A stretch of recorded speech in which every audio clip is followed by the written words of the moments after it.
Well, hello, everybody. I know we missed a week here in broadcasting, but I'm so excited every time we get together. Like I always say, I got into chapter 12. I'm just going, every time I read this book, Eternity Invading Time, there's just something, it just lifts off the page. And I know that has everything to do with maturity and revelation and how we see and hear God every day and expand in Him. But wow, Dr. Renny, there's just like some statements in here. I go, oh my gosh, this is what I love. Again, I'm going to say this about you: you are so far ahead of the curve than Mhm. the normal I person out there, and as far as mhm. leading the moves of God. Yeah. I'm thrilled.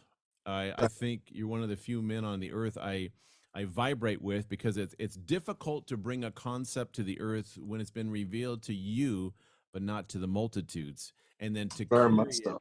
carry it appropriately is you go through some stuff to get the message released. Okay, that being said, we're in chapter 12 today on the Okay. fantastic book of Eternity Invading Time. I know I've got quite a few people have been reading this and watching this together. So here we go, Okay. people. I know you guys are excited because I keep getting feedback. Oh my gosh, this Dr. Renny, where's he been? Well, he's always been here. The question is where have you been? That's not. Right. Right. We found ourselves where we're supposed to. Where have you been? But anyway, I'm just Oh, fooling with people. They'll get a they'll get a chuckle out of that because there's just some mhm. powerful things. Anyway, chapter 12 talks about the actual title is "Religion Conforms to Earth," and Yes. I know in some of the I'm going to try to get off just a couple sentences because literally, people, every chapter you could probably spend a year unpacking it. That is no joke, because when I Mm. read it, I think of all the things that I've taught for 20 some years, and when you say one thing, you can just go off. And Dr. Renee, I'm sure, is, if I can go a year, he'll go 50 years. So it's just there's just so much here. Mhm. So I want to just start off. One of the things that you mentioned here was it's like religion versus those that are led by the Spirit and into the glory of God. Mhm. Religion does not believe in the renewal of a mind. A religious Right. mind actually is something that conforms to the earth. And so, Yes. what you said in there was Adam traded the mind for common sense. Stop. Yes. Yes. That's a loaded statement right there, because it's Yes. sometimes I think, maybe because you're a father of the faith, and Yeah. there's just some things that people, they try to understand what does that mean when don't you got to use common sense, and where's Mhm. the trading there off between common sense and being led by the Spirit. Anyway, I'll start Mhm. off with the first statement was the earth itself, or a religious person does not believe in the renewal of the mind. It actually is a Yeah. religious mind conformed to the earth. Let's just Yeah. start right there. Let's just keep it simple. Yeah. And Yes. just unpack it from there. So Okay. when you hear that statement, what's the Mhm. definition of what you're trying to bring out Mhm. in that? Okay. The bottom line of it is simply this: the DNA of man. I teach this. Man, really and truly has two DNAs. Hmm. Man's original DNA was in his spirit. And then there's the DNA of the flesh. Hmm. Now, this is something that people really and truly do not understand. Nothing leaves heaven and comes into the earth through common sense. Yep. And if you're going to do anything supernatural, and you must remember, there is no such thing as there being the supernatural without truth. And truth is so far ahead of facts that sometimes there's not enough facts to come to this truth. And so today we use Oof. facts to reveal truth, not realizing it's really the other way around. And Yeah. so it's basically man trying to fit God into his way of thinking. And so in doing that, we reduce God to what's acceptable and to what's understandable.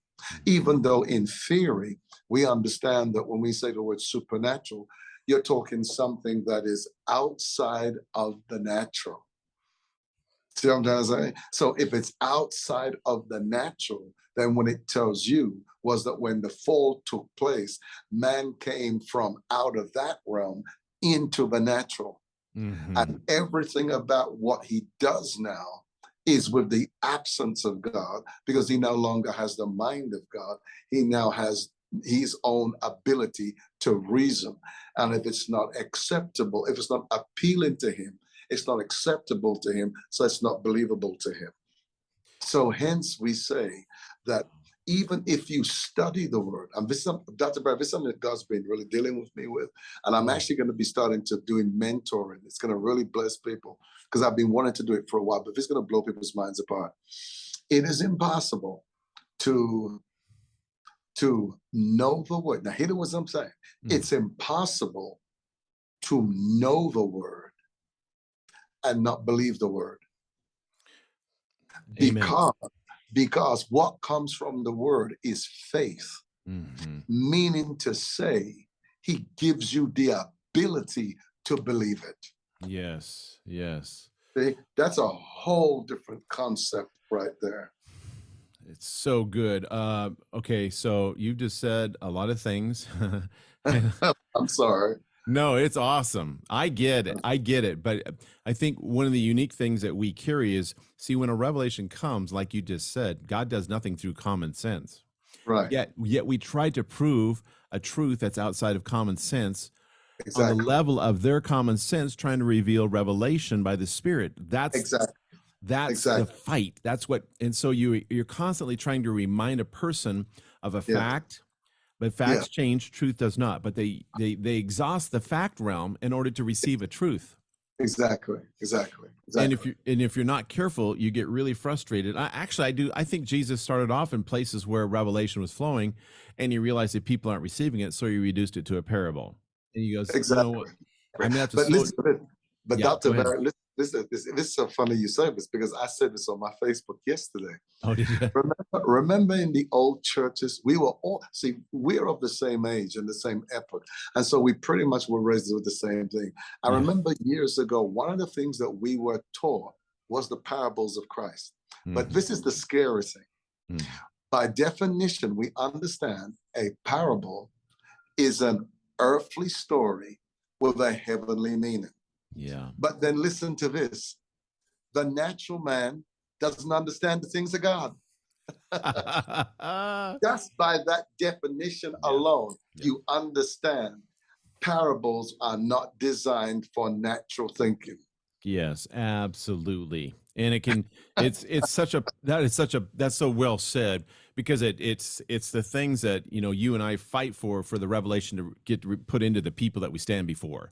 Right. Because there's people at all different flavors there in a congregation at any given moment. Yes. So it's so good to hear a definition that people can relate to what happens when you war through for the truth to be established. And I think the religious order of Jesus's day, they were constantly throwing common sense. They couldn't grasp it, so they wanted to reduce it down to something that was common. Exactly. Yeah, I'm just going, no, that doesn't work. And anyway, so Adam ended up trading his mind for common sense. I mean, that just because once you're outside the Lord, of course, everything in God doesn't make sense. I mean, walking on water and just do something on the water and the axe head floats. I mean, it's just some crazy stuff. When you believe Jesus was, we believe that donkeys talk. We believe that virgins birth saviors. We believe fire comes out. I mean, see, none of that. You cannot put that in a common sense. And it's not, and none of that is naturally factual. Exactly. That's it. Yeah.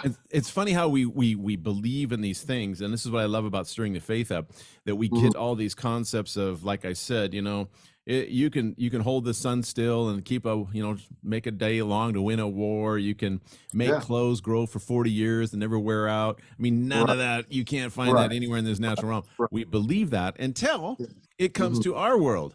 Yes. And then if I could just say this, I believe that it's always good to be in a revelatory realm and grow in the Spirit rather than being captured by common sense and trying to find a revelation so you can relieve yourself from the rest that you're currently under. Does that make sense? 100%. Because if you really look at it, nothing originates from common sense. Absolutely nothing. In fact, what makes common sense acceptable in society is because there's distance between its original inception, Mm. because it's the distance now is the present from history. Mm-hmm. Well, when it first began, nobody accepted it. Right, right. But see, over a period of time, it Yeah. becomes acceptable. Let me give you something that's going to really make you laugh, because this is something that we all do. I've done it only because of the places I've been, and it's the way people understand things. This way of a church is a simple example. And I'm sure we've all heard of a Jezebel spirit. Yeah. Okay, let me just give you a simple example. And this is one of those, what I call off the records, Mm-hmm. off the record speech. Think about this, Dr. Bear. A Jezebel spirit. Now, hear what I'm going to say. Okay. Is there such a thing as a Jezebel spirit? Or was there a woman whose name was Jezebel, who had those spirits? Because, let me give you an example. Because a Jezebel spirit manipulates, Mm-hmm. dominates, and controls. Okay, Mm-hmm. 3 separate things. And listen to this now. But the woman who those spirits were in were called Jezebel.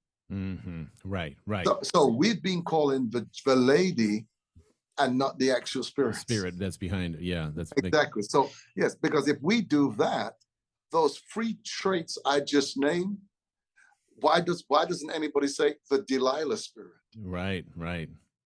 You see what I'm trying to say? Oh, totally. What I'm trying to say is it's what the church likes to. I just get it as an off the wall reference to give you an idea of even some of what the church sees. It doesn't see clearly. Mm. See what I'm trying to say? Yeah, and out of those 3, which, for sake of reference, for the window of what or the time, the Jezebel spirit, or that spirit that was inside of Jezebel. Exactly. What it does when it begins to control, manipulate, and all that, it actually will birth like Jezebel's. Most people don't know that Jezebel had a daughter, Athaliah or Athaliah, depending on how you want to say that. She took the throne of David for 6 years. 100%.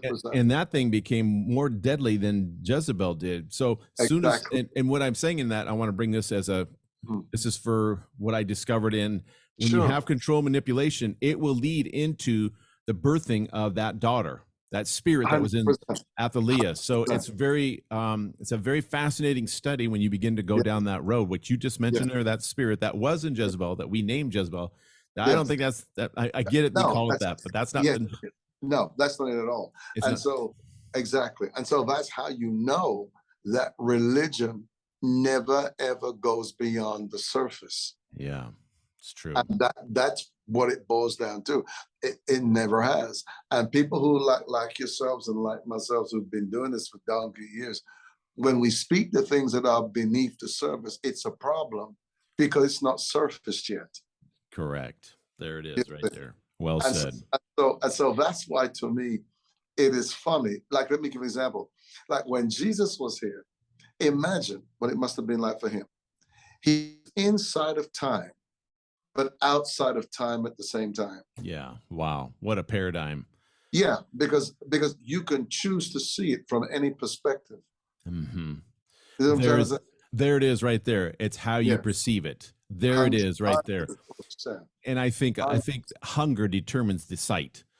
Oh, and yes. It's like, see, when religion, if you don't know any better, you get captivated by the religious scriptures and how it's portrayed, and it gets goofy, but yet there's no power. Okay, exactly. That's the essence. There's no power. There's no power. So when it comes to when you're in a religious environment, then you ask for power. What happens? Religion makes it more complicated to cover up why there's an absence of power. It gets more confusing. And this is why I'm going to say this to everybody, because I think you know this as well as I do. It's better to understand. I always say this. I say it this way. It's better to pay the price for something than find out you didn't pay the price to have. When you don't pay the price to get something, you'll pay the price for not having it. Exactly. And I think a lot of people want to have, since they didn't pay the price, but they want the payment for something they didn't pay for. They realize too late that if you're in the throes of death, you're in the throes of critical situation, it's the wrong time to grow revelation. 100%. In that moment, it's the time to reveal revelation and manifest which you have paid into. And I think Yes. that's why it's so powerful when you are constantly telling everybody, listen, you have got to plant seed. You have to put it in a 100%. field. So when somebody needs, something out of the fruit of your field, it just Yes. wasn't planted just because the crisis brought it. No, it's been there for Exactly. years and it's already bearing fruit. Bearing fruit. And Exactly. so religion will take your seed, but it'll never plant it. Exactly. Exactly. That's what Exactly. it does. It just, and then Exactly. it doesn't give you anything in return for it. Exactly. Oh, exactly. Exactly. Exactly. Yeah, Exactly. it goes. If I can say, it goes into the dirt Yes. of man, or man's made from dirt, but there's no spirit or breath of God in that soil as it was with Exactly. man. So the seed may be present, but there's no breath on it. There's no way for that truth to manifest. It just isn't going to happen. So, 100. and it's just, and here's what I love about some things that you said in this chapter. I'll just, because a lot of times you made reference in this particular chapter, you said it this way: if we pitch our tent as far as where our gifts are, Yes. you're gonna wear out. But Yes. if you stand in the house or in the glory of the presence of God, Hmm. you have no way to wear out. Exactly. And, Exactly. and I'm bringing that up because a lot of people come to me personally, especially the last month or two. They're going, well, they have great gifts. They do this, this, and this. I go, it's just that. It's a Exactly. gift. Right. And Yeah. there's no character required. None of that's Yeah. required. It's just, here's a gift. Exactly. Exactly. and, Exactly. and Exactly. and so they work a gift. And so some people think because you have a gift you have the totality of God. No, it's almost sometimes a little more blindsiding, because it's like this person gets a gift, they exercise it, and God honors the Yes. gift. He honors that, Yes. Totally. but Totally. that Totally. doesn't mean you've 100% honored who you are towards him. 100%. Just saying that, just Yeah. saying that. And so Yeah. you also brought up in this whole, this time and this, and obviously we're going into the glory, and by the way, the conference in Portland, Oregon that's coming, everybody's looking forward to it. We'll make a mention at the end. Yeah. However, that being said, there is no clocks in the glory. No. There's no clock No. there. Right. So can I just process with you out loud? If you understand that realm, there's no clock there. If Hmm. you live from that realm, then what can die in that realm? There is no Nothing. definite. Nothing. Nothing. Nothing can do No. that. So as we kind of go into the whole process of going through this whole reality,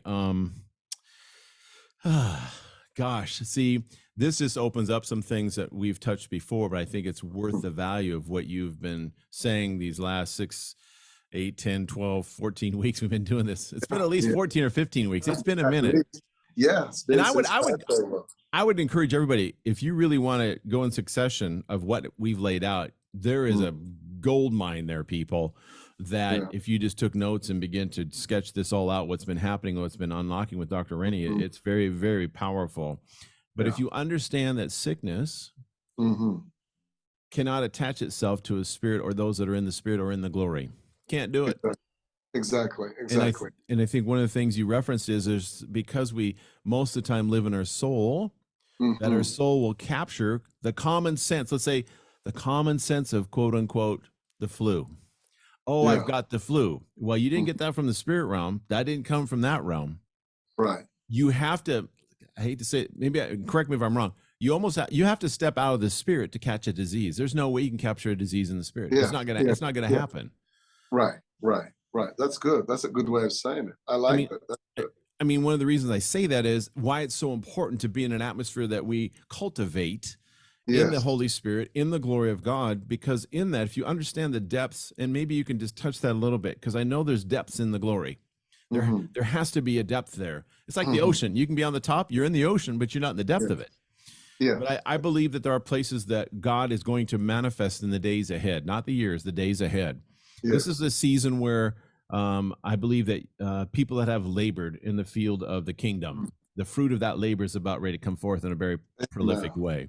And I feel that because there's going to be times when, like you've said before, the power of people walking into the glory, it takes off of you every clock that time has put on you, whether it's in stress, whether it's in sickness, whether it's in things that you've been carrying for years. It'll be removed instantly, because when you step into the glory of God, I'm telling you, I get these comments every once in a while, Dr. Renny. It says, You guys are talking my language. Finally, somebody's defining what I feel, but I've had no way to define it. Yes. That's what it is. There's going to be, as Paul wrote in 1 Corinthians 15, and I just won't go into the depth of that. I just want to stay within the lane here. But he's mentioning some stuff there. I'd encourage around verse 45 to 55. Read that and Yes. see the end game there. But unless one of the things you said in here, unless God strengthens you, you cannot stand in the new. No, you cannot. That's something that would take, for me personally, it would take forever to explain, because that's true. That's true. That was the purpose of when Adam was made. He was made to stand in that place, to live in that place. The problem today in the church is we get slain in that place. Jeez. Okay, Dr. Renny, you're saying some stuff. You're saying some stuff. We get slain in that place because we died outside of that place. Wow. See, that's why when Adam did what he did in the garden, no, he couldn't face it. He had to come out of it. And so that's why when we come in it, because there's something still in us that we need to get rid of, when we come into it, we fall out. We can't take it. Now, of course, there is a time when we're slain, and it's in the act of worship and in surrender. Sure. But in general, the actual anointing that Adam had, it was the anointing to stand. It was let me give you an example. This is something that's very weird. I'm careful how I say this, because it's going to be misconstrued. For 40 years, these people lived under a cloud. Yep. And there's not a reference of somebody being passed out. True. And then if you look in the book of Nahum, the book of Nahum says, the clouds are the dust of God's feet. Yeah. So that means for 40 years, Jehovah physically walked with the people, physically walked. I mean, there's a lot there. One of the things, if I may, there's a ton of things there. There's a ton of stuff there, because it's hard to explain this, because if there's no time in God, yet interesting enough, in the New Testament, when the disciples went into a town and the people reject him, it says, shake off the dust. The dust of that. So where you've walked in the history, don't let that follow you. Don't let that cling to you, right? But yet, it's crazy to try to put this all together, yet the dust of his feet, which is the history, which there's really no history because he's in the glory, but yet there's a reference. I am so good for so long, just my goodness. Yes. It'll keep you going, man. Just the history. And so I love that, because it gives us permission to be in the history from our perspective of time, looking into the eternal realm. I can live just forever, just off your history, let alone have the privilege to be in the now of God. And so there's some stuff there that when you begin to unlock that, you begin to see God's mind and his intent. It's not about the history, because religion usually will do that it wants to go on the history. It doesn't know how to do the now. And we in the charismania, we've perfected the prophetic, because we can't do the now. So we got two extremes going this way. Well, where's the now of God, man? And I think that is the greatest frustration in the church, because the prophetic realm doesn't do the now. I'm not knocking the prophetic. Please hear me. No, exactly. But the prophetic. See, that's the key right there. That's the key right there, because most of the prophetic, I better be careful with it. I'm going to say it. I'm going to say this, and it's going to be a little far-fetched, but I'm going to say this.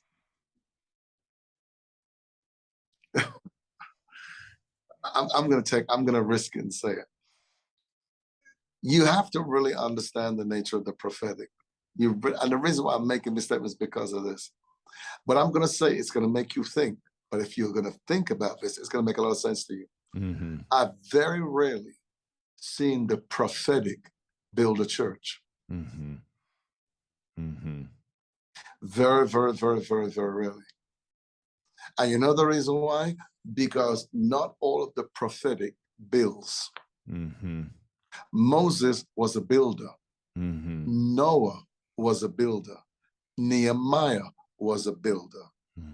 Not all prophets were builders. That's why with a lot of prophets, after they say what the Lord showed them, well, between now and the time that what they say happens, well, what's happening in the church between now and then? You see what I'm trying to say? Oh, So that totally. so that's why a lot of prophets, the limitations of most prophets today is they don't have any now revelation. Right. And See, that's the that key. breeds frustration. And it breeds frustration because the truth of it is the people aren't living out there, they're living in the here and now. And miracles are never the future, they're the here and And now. now, so well said. See, that's so well said. And I also see, so I'm going to go on the other side of that is, I think when it's established in the correct, proper way, the prophetic puts an event out there so that your mind that is factual has enough to get to the truth of the evidence of the eternal. There's, Okay. because some people, they have to step and walk it out. They just don't know how to Yes. jump from Sure, I the get it. fact No into a problem. truth. Yes, exactly. In fact, they're going to engage generally when you hear a truth. This has been my Yeah. experience, Dr. Renny. You get the contradiction of what you just heard in order to Yes. understand. The unseen realm wants to see if you understand a contradiction, because if you can go through the contradiction, it proves that you own that truth. No matter what's in front of you, you own that. You now know that truth. Yes. Yes. But I think that prophetic people, if somebody is sincere in the prophetic, will always tell you, I'm trying to collapse the now of God into everybody. Yes. Yeah. Well, okay, case in point. Let me give you an example. Moses and Elijah. Moses and Elijah. There's a lot to say about the two of them. Yeah. Yeah. But why they were so different was because if you notice with Moses, everything Moses dealt with was the now. See, that explained why he could work miracles. Now, did you hear what I didn't say? Yeah. Okay, see, that's what people don't understand. You don't hear when Moses talked so much about the future. If you really study those, you really know Moses spoke about what was to happen in the immediate present. That would explain seas opening. That would explain waters coming from rocks. That would explains all of that. The manna, the meat coming from heaven, all of that. Yes, because it would explain the now prophetic works miracles. The future prophetic doesn't, because it has to wait for time to manufacture it. Yeah. Wow. Okay, that's a book. There's a book. Then that's it right there. That's a book. I mean, there's just things that we have to. Oh boy, how can you say this? It's like we have to give ourselves permission and to grow in the things of God, because some of the things we say we've been in it long enough, we can manifest the fruit of it. And people want the manifestation, if I can say it this way, without the process to get it. And I think that the true fathers and the patriarchs of the faith, they can manifest the fruit. Yes. But every farmer knows you have to plant a seed, and it takes a process to get to that fruit. Exactly. Do I believe in the days ahead there's going to be people that will accelerate very quickly from the time you plant, and where the sower overtakes the reaper? Absolutely is going to happen. Yes, 100%. But I believe it's going to come from those that have fathered the now of God. 100%. Because there's no time. And so the seed only knows one thing: produce. There's no time involved in that realm. Amen. And that's why it's so powerful. May I say this? Why people need to sow into the ministry of you and myself, for that matter, because 100%. I'm not interested in delaying the fruit. I want you to have the instantaneous part of God. Yes. And so it's not like you're asking for the seed. It's only wisdom to plant into a place where there is no time. See, Dr. Barry, this is something that I have learned that's where the warfare is, and it's unnecessary because it's known. Yeah, and people have to understand this. If you don't really, let me give you an example. If you don't release the seed, God's got nothing to bless. Correct. It's really that simple. It's really that simple. Even multiplication of the bread and the fish was based on what was given to him. Yep. Right. And that's absolutely. What the people, until they release something, heaven doesn't multiply it. And I think about the mind of God. All God wants is the seed, and you can have the harvest. Yeah. Now, that's almost mind blowing. Think about it.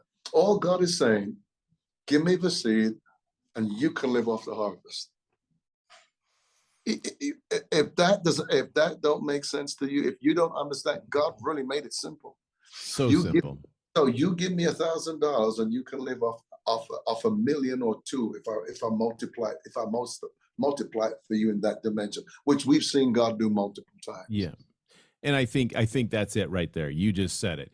If I came to a person, I said, "No, here's $1,000. Now you can have $1 million in 78 years. It will Yes, actually have or you can have it now." Which one they get yes, to choose?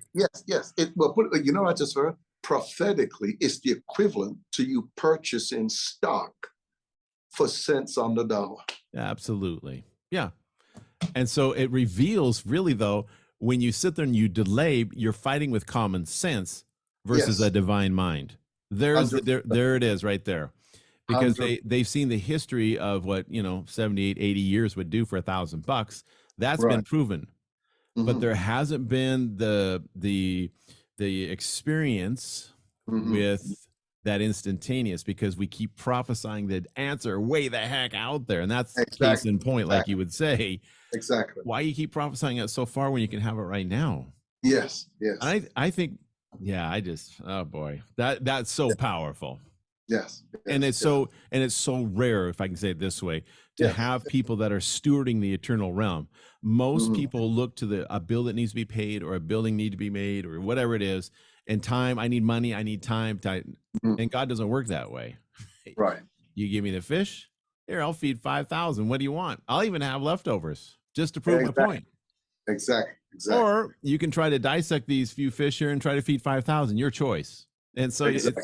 it's just going, yeah, like you said, that doesn't make sense. That's Right. exactly right. That's when you know it's God. That's when you know it's God. So Yeah. anyway, wow. Amen. I mean, there's just so much here. I think, going back to just to put a bow on this whole thing, when Adam took of the revelation of the knowledge of good and evil, which is the man and the woman, Yeah. they traded the divine, instantaneous glory of God for common sense.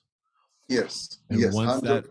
once they 100%. fell, Yes. then they saw their lack. They saw what Yes. oh my gosh, I can only imagine.